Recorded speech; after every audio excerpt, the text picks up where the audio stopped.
Baik, Assalamualaikum warahmatullahi wabarakatuh. Selamat pagi, selamat siang teman-teman semuanya. Pada pagi hari ini Bu Dina akan menyampaikan materi terkait dengan infografis ya. Nah, nanti setelah teman-teman menyimak video rekaman pada video ini, nanti teman-teman juga akan diberikan brief mengenai tugas ya terkait dengan infografis yang akan Bu Dina sampaikan melalui grup perkuliahan. Oke, baik teman-teman. Teman-teman mungkin semuanya sudah pernah ya mendengar mengenai apa itu kata infografis gitu ya. Jadi infografis ini kalau dalam kehidupan kita sebagai masyarakat yang hidup di era teknologi informasi adalah sesuatu yang sangat sering kita lihat sehari-hari ya. Di media sosial ada, di surat kabar ada, di televisi ada, di berbagai papan informasi yang mungkin kita lewati ketika kita berjalan itu juga ada ya. Jadi apa sebenarnya infografis itu ya? Jadi infografis ini adalah, kepanjangan ya dari kata-kata grafis informasi. Jadi dalam grafis informasi itu ada upaya untuk merepresentasikan data yang disajikan dalam bentuk visual. Nah, jadi ada upaya untuk menyajikan data-data dalam bentuk visual. Nah, kalau kita lihat ada beberapa pendapat yang pernah disampaikan oleh para ahli. Jadi, kalau menurut Lanko tahun 2014 gitu ya, infografis itu adalah menyampaikan sebuah data atau informasi dengan menggunakan bahasa visual ya, jadi hampir sama seperti yang Bu Dina sampaikan tadi. Lalu, pada tahun 2004 Newson dan Haynes pernah menyampaikan bahwa infografis itu adalah visualisasi data yang menyampaikan informasi kompleks. Jadi informasi yang kompleks itu disampaikan kepada audiens dengan tujuan agar dia lebih mudah untuk difahami. Jadi teman-teman silahkan fokus pada ini ya, fokus pada tujuannya. Jadi tujuan dari infografis itu adalah supaya informasi yang kompleks itu bisa lebih difahami oleh para pembaca, gitu ya. Oke. Kita akan lanjutkan, ke slide berikutnya. Nah, karakteristiknya dari infografis itu adalah yang pertama, dia sederhana, ya. Jadi sederhana itu dalam artian teman-teman tidak perlu untuk memastikan semua, media itu dalam kondisi penuh ada informasinya, tidak ya. Jadi kalaupun teman-teman meletakkan ada elemen-elemen visual berupa gambar, berupa ilustrasi, maka itu ditujukan hanya untuk menjelaskan informasi. Jadi tidak digunakan untuk unsur dekorasi. Ya, lalu yang kedua, dia mudah dipahami. Nah, teman-teman mohon diingat bahwa dalam mendesain media komunikasi visual ada layout yang harus diperhatikan. Ada alur keterbacaan. Nah, alur keterbacaan manusia itu ya, itu adalah dari kiri ke kanan, ya. Lalu kalau seumpamanya kita membuat alur, maka alurnya ya seperti ini ya, teman-teman lihat. Ini. Nah, alur yang seperti ini tuh harus bisa dipastikan diikuti oleh pengguna, makanya kita yang ciptakan alurnya, gitu. Jadi, informasi itu keterbacaannya, hierarkinya harus jelas. Pengguna atau pembaca itu membacanya dari mana, katakanlah dari ujung sebelah sini dulu, nanti berakhir di sebelah sini. Nah, itu harus kita pastikan, ya. Lalu yang ketiga, ini yang penting, tidak menimbulkan misinterpretasi. Apa itu misinterpretasi, teman-teman? Ya, jadi kalau misinterpretasi itu adalah, kesalahan dalam memahami. Nah, infografis itu tidak boleh menyampaikan informasi yang salah gara-gara ada tambahan gambar, ya, atau ada tambahan elemen-elemen yang kita sampaikan di situ. Gitu. Jadi, harus jelas, alurnya betul, informasinya itu tidak mengandung informasi yang salah, atau informasi yang disampaikan infografis itu tidak menimbulkan orang akan mengira-ngira gitu ya, artinya apa. Jadi harus jelas. Lalu poin yang keempat adalah audiens itu bisa tertarik untuk membaca. Nah, ini kan karakteristik dari generasi saat ini ya. Jadi, kalau membaca teks yang panjang itu biasanya males gitu. Nah, di sini infografis itu tujuannya adalah supaya orang itu akan tertarik dengan informasi yang disampaikan. Lalu mereka juga menjadi mudah untuk menyimpulkan. Dan tujuan terakhirnya tentu saja adalah mereka melakukan aksi, ya, melakukan himbauan sesuai informasi yang diberikan. Nah, di sini kita bisa melihat bahwa tujuan utama dari infografis itu adalah, supaya orang itu bisa, mmm, apa ya, gitu ya, atau, terpengaruh untuk bisa melakukan hal-hal yang kita sampaikan melalui infografis. Oke, kita lanjutkan ke slide berikutnya. Nah, apa elemen-elemen yang harus ada di dalam infografis ya, teman-teman bisa, perhatikan, contoh infografis yang ada di sini. Jadi yang pertama yang harus ada ya, itu adalah, judul ya. Jadi teman-teman bisa melihat bahwa ini adalah judulnya. Nah, karena judul ini adalah biasanya sebagai hierarki pertama dalam media infografis, maka dia diletakkan katakanlah dalam porsi yang jauh lebih besar dibandingkan teks-teks yang lainnya. Itu adalah sesuatu yang sudah kita tahu ya. Kemarin sudah pernah kita bahas di pertemuan sebelumnya.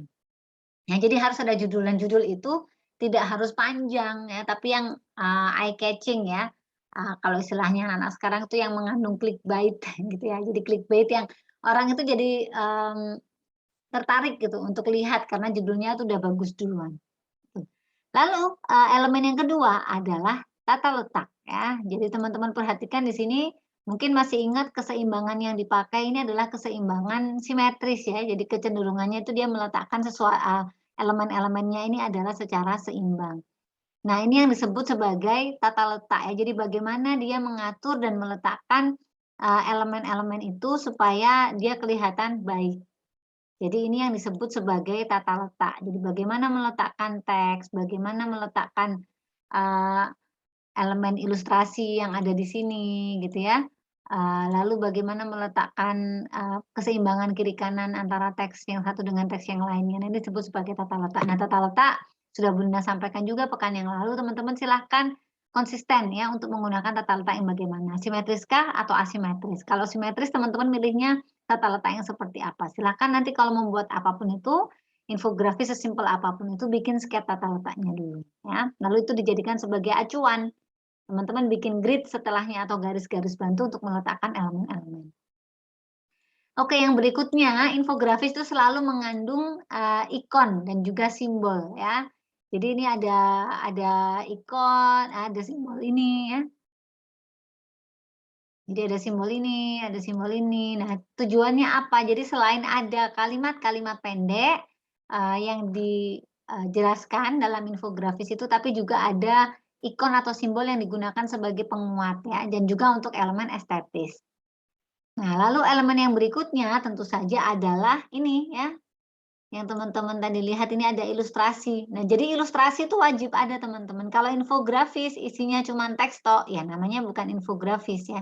Jadi ilustrasi itu wajib ada dan karena teman-teman sudah di semester 4, maka harus belajar untuk mencari ilustrasi yang cocok gitu ya dengan infografis yang akan disampaikan. Lalu tentu saja dari keseluruhan ini teman-teman harus memperhatikan bagaimana pengaturan warnanya. Ya, silakan gunakan color palette gitu ya, silakan cari bantuan untuk menemukan palet warna yang sesuai, yang bisa, membuat tampilan infografis teman-teman itu semakin menarik. Oke, nah Bu Dina lanjutkan ya, sebenarnya, infografis itu ada banyak macamnya ya. Jadi, teman-teman tidak hanya fokus pada satu saja, tapi ada banyak. Jadi Bu Dina akan menjelaskan nanti jenis-jenisnya setelah ini. Nah, kita akan lihat salah satu, jenis infografis yang mungkin teman-teman sudah pernah lihat ya. Ini adalah salah satu infografis yang muncul di tirto.id ya. Jadi di media sosial namanya tirto.id. Nah, seperti kalau nanti teman-teman lihat, ada banyak sekali jenis infografis yang ditampilkan ya oleh Tirto ini. Jadi biasanya dia kalau menyampaikan informasi selalu ada infografisnya. Tapi kalau seumpamanya ini kita lakukan secara interaktif ya pertemuan ini, Bu Nina akan tanya bagaimana kesannya teman-teman terhadap infografis ini gitu. Nah, tapi karena teman-teman menyimak dari video ya, jadi Bu Nina beritahu bahwa infografis yang ditampilkan di tirto.id ini adalah infografis yang terlalu crowded ya. Kenapa terlalu crowded? Karena isinya terlalu banyak ya. Layout-nya tuh dibagi menjadi beberapa bagian yang tidak seimbang. Mungkin dia tujuan utamanya adalah membuat jenis,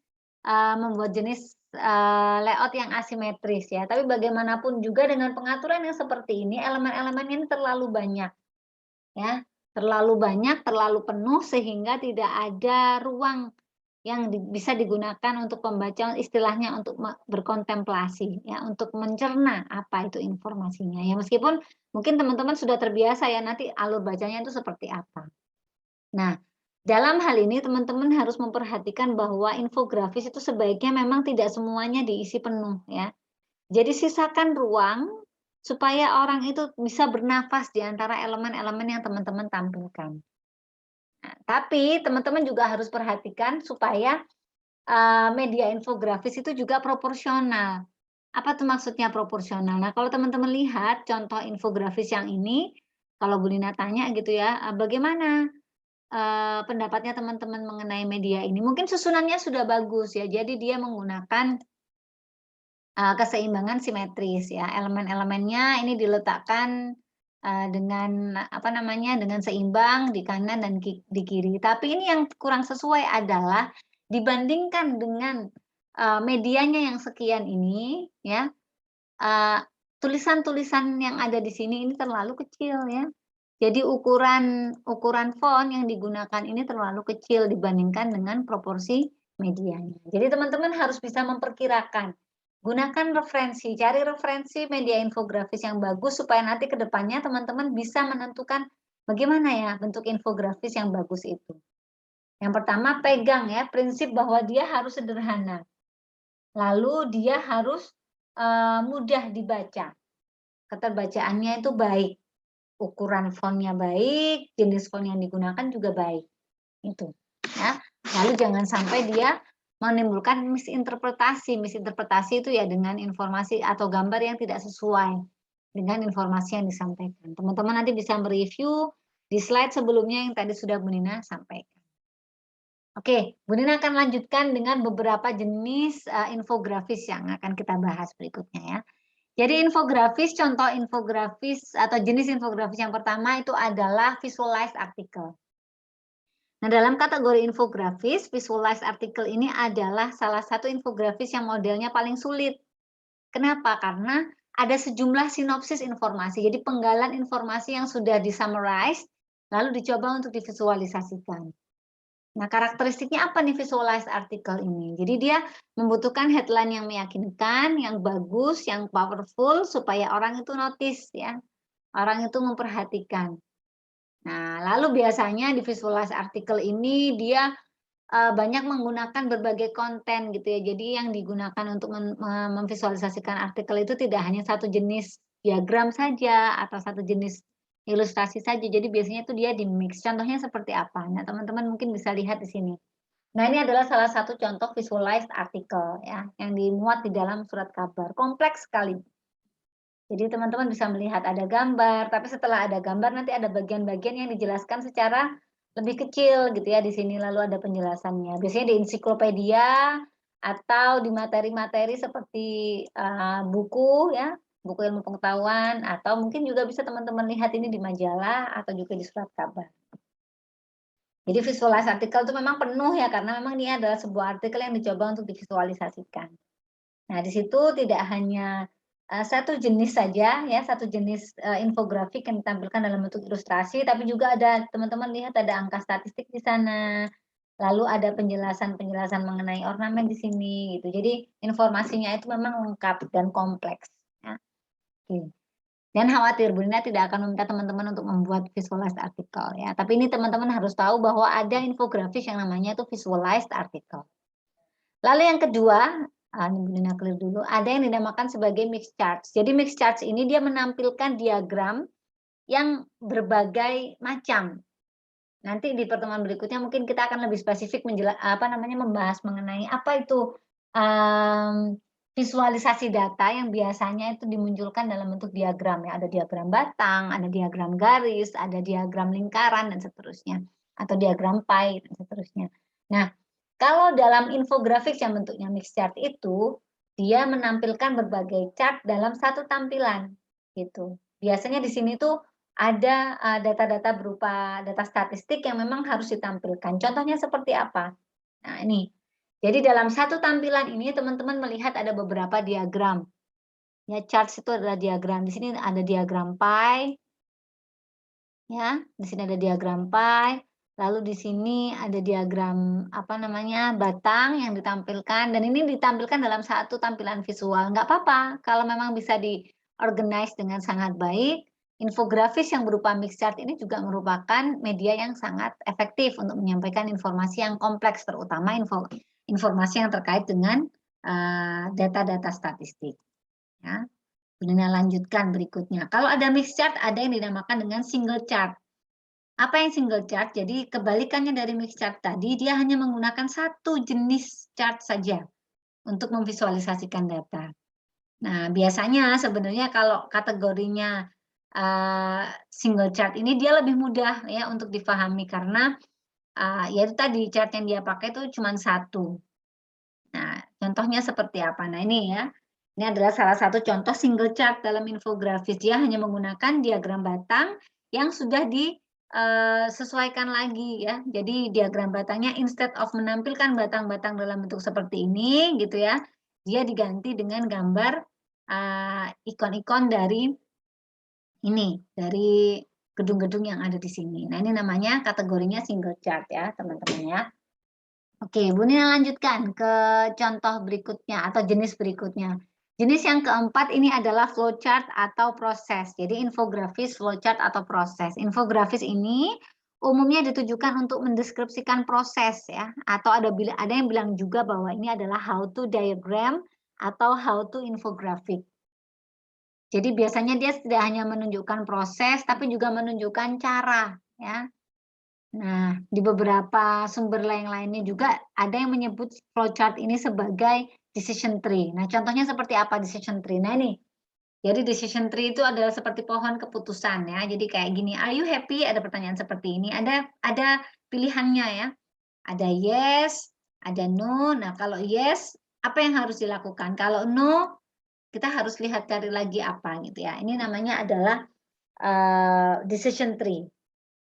Lalu yang termasuk dalam kategori how to diagram atau flowchart diagram itu adalah juga seperti ini. Jadi alur ya proses. Bagaimana nih caranya untuk melakukan sesuatu, untuk memasak sesuatu, untuk merawat tanaman dan seterusnya gitu ya. Jadi ada prosesnya. Di sini alurnya jelas ya teman-teman. Ini nomor satu ada angkanya gitu ya. Maaf. Ini teman-teman kalau lihat di sini ada angkanya. Setelah ada angka lalu disambung lagi dengan masih ada tanda panah yang membantu orang untuk membaca. Ya, oke. Lalu ada juga yang disebut sebagai how to yang seperti ini ya. Jadi bagaimana cara ya. Ini alurnya kalau teman-teman lihat dia menggunakan alur yang seperti ini.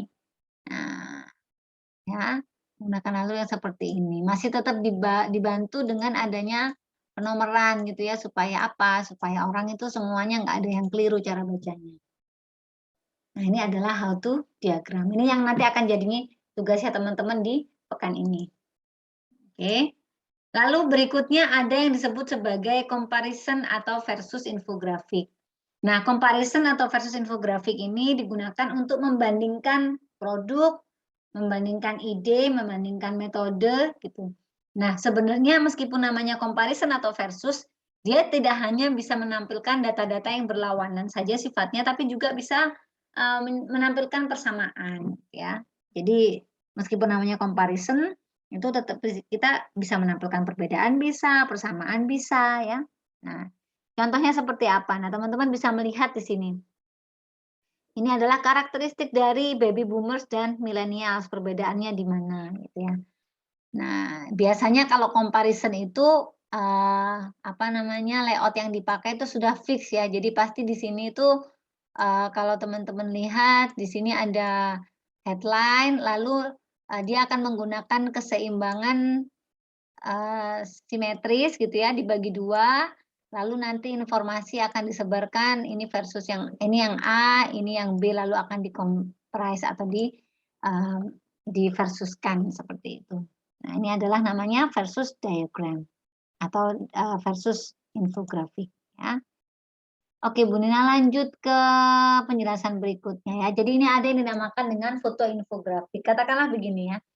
Ada mungkin teman-teman yang kesulitan sekali untuk bisa menggambar ilustrasi ya. Jadi basic ilustrasinya masih belum sekuat itulah untuk ditampilkan ke dalam media komunikasi visual. Nah, teman-teman boleh menggunakan menggunakan foto infografik. Jadi kalau dalam foto infografik itu teman-teman Berusaha menampilkan, informasi itu dengan tambahan foto, dengan kualitas yang baik. Jadi fotonya itu bukan foto yang blur, yang difoto remang-remang di bawah, apa namanya, lampu kamar kos gitu ya, bukan. Tapi memang sudah konseptual ya fotonya dan itu ditampilkan dalam versi terbaik. Contohnya seperti apa? Nah, seperti ini ya. Jadi kalau nggak pakai ilustrasi pun, nggak pakai gambar ilustrasi, teman-teman bisa pakai yang namanya foto infografik ini. Tapi ini effortnya juga sama ya, sama sulitnya dengan kalau teman-teman menggambar ilustrasi. Karena apa? Karena syaratnya ketika teman-teman membuat foto infografik itu, teman-teman harus menampilkan foto yang kualitasnya baik ya. Nanti tone warnanya juga harus disamakan gitu, supaya ketika ditampilkan itu dia nggak sporadis ya, tidak seperti berbeda-beda konsep gitu, jadi harus satu konsep, tone warnanya harus sama. Nah, itu adalah contoh-contoh dari jenis-jenis infografik. Nah, ini sementara video ini akan Bu Nina cukupkan sekian, selanjutnya Bu Nina akan memberikan materi untuk, tugas secara terstruktur melalui grup, jadi teman-teman silakan menyimak, dan hal-hal yang penting dalam video ini tadi Bu Nina harapkan sudah dicatat oleh teman-teman, ya. Oke, saya cukupkan sekian dulu video, materi rekaman hari ini. Kita akan lanjutkan dengan menggunakan platform WhatsApp ya. Terima kasih. Wassalamualaikum warahmatullahi wabarakatuh.